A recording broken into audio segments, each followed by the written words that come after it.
এটা অন্তত 2 বছর সময় দেওয়া উচিত ছিল, না হলে কমপক্ষে অন্তত 1 বছর। এই 2 মাসের মধ্যে নির্বাচন এগিয়ে এসছে বলে আমরা জোর করে সরকারি কর্মচারীদের স্কুল কলেজ করার পরেও তারা সারা রাত ধরে কাজ করছেন বাড়িতে। এটা তো শারীরিক মানসিক অত্যাচার। কত শিক্ষক শিক্ষিকা মানসিক নির্যাতনের শিকার হচ্ছে। আমরা এর বিরুদ্ধে লড়াই করার জন্য আজকে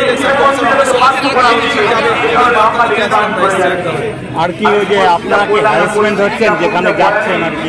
অবশ্যই আমরা প্রত্যেকজন যারা আছি তারা প্রত্যেকে আমরা যখন একটা জায়গায় গিয়ে উপস্থিত হচ্ছি, আমরা একবার দুবার নয় বহুবার গিয়ে উপস্থিত হতে হচ্ছে। তারপরেও বিরোধী দলের নেতা যারা রয়েছেন এই সমস্ত বুথে তারা বারবার বলছেন যে আমরা নাকি পৌঁছাচ্ছি না। সেই সমস্ত ভিডিও আমরা ছবিও করে রাখছি যে একটা বাড়িতে আমরা তারা শাসানি ধমকানি দিচ্ছে।